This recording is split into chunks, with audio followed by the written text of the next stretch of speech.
I was trying to think, what did I say that could actually be helpful or useful to you in the future? And I thought I'd perhaps tell the story of how I sort of came to be here. How did some of these things happen?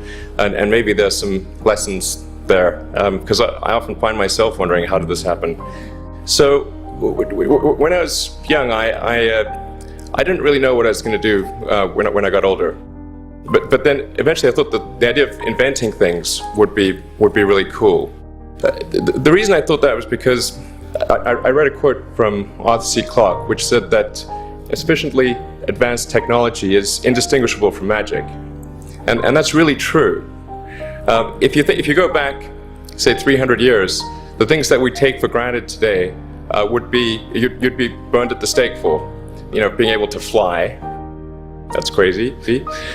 Being able to see over long distances, being able to communicate, having effectively with the internet a group mind of sorts, and having access to all the world's information instantly from almost anywhere on the earth. This is stuff that really would be magic, or would be considered magic in times past. In fact, I think it actually goes beyond that, because there are many things that we take for granted today that weren't even imagined in times past. They weren't even in the realm of magic. So it actually goes beyond that. So I thought, well, if I can do some of those things, basically if I can advance technology, then that's like magic, and that would be really cool. And I also had sort of a slight existential crisis, because I was trying to figure out what does it all mean? Like, what's the purpose of things? And I came to the conclusion that if we can advance the knowledge of the world, if we can do things that expand the scope and scale of consciousness, then we're better able to ask the right questions and become more enlightened, and that's really the only way forward. So I studied physics and business, because I figured in order to do a lot of these things, you need to know how the universe works, and you need to know how the economy works.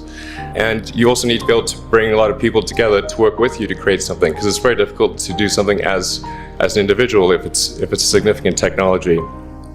I originally came out to California to try to figure out how to improve the energy density of electric vehicles, basically to try to figure out if there was an advanced capacitor that could serve as an alternative to batteries. And that was in '95, and that's also when the internet started to happen. And I thought, well, I can either pursue this technology where success may not be one of the possible outcomes, which is always tricky, or participate in the internet and be part of it. So I decided to drop out. Did some internet stuff, one of which was PayPal. And I think maybe it's helpful to say one of the things that was important then in the creation of PayPal was kind of how it started, because the initial thought with PayPal was to create an agglomeration of financial services, so to have one place where all of your financial services needs would be seamlessly integrated and work smoothly. And then we had like a little feature which was to do email payments. And whenever we'd show the system off to someone, we'd show the hard part, which was the agglomeration of financial services, which was quite difficult to put together. Nobody was interested. Then we'd show people email payments, which was actually quite easy, and everybody was interested. So I think it's important to take feedback from your environment. You want to be as closed loop as possible. So we focused on email payments and really try to make that work, and that's what really got things to take off. But if we hadn't responded to what people said, then we probably would not have been successful. So it's important to look for things like that and focus on them when you see them, and you correct your prior assumptions. Going from PayPal, what are some of the other problems that are likely to most affect the future of humanity? It really wasn't from the perspective of what's the rank-ordered best way to make money, which is okay, but what I think is going to most affect the future of humanity. So I think the biggest terrestrial problem we've got is sustainable energy, but the production and consumption of energy in a sustainable manner. If we don't solve that this century, we're in deep trouble. And then the other one being the extension of life beyond Earth to make life multiplanetary. So that's the basis the latter is the basis for SpaceX, and the former is the basis for Tesla and Solar City. And when I started SpaceX, initially I thought that, well, there's no way one could possibly start a rocket company. I wasn't that crazy. But then I thought, well, what is a way to increase NASA's budget? That was actually my initial goal. So I thought, well, if we can do a low-cost mission to Mars, something called Mars Oasis, which would land seeds with seeds and dehydrated nutrient gel, and you hydrate them upon landing, and then you'd have this great sort of money shot of green plants on a red background.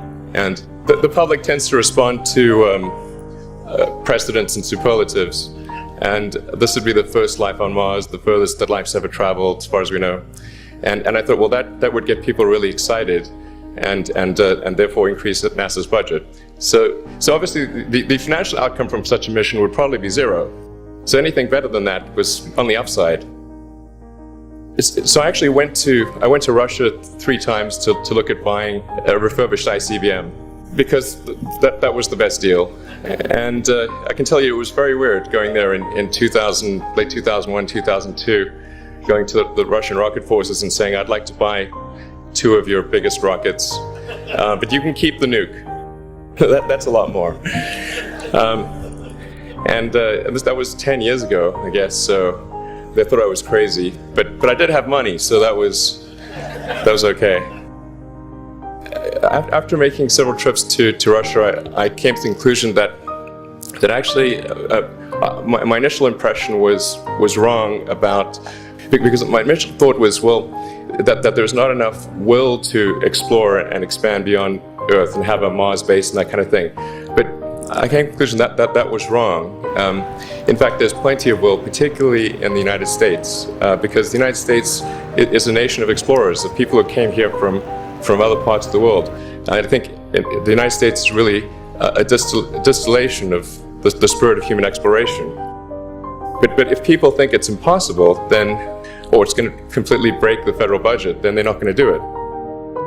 So after my 3rd trip, I said, okay, well, what we really need to do here is try to solve the space transport problem, and started SpaceX. And this was against the advice of pretty much everyone I talked to.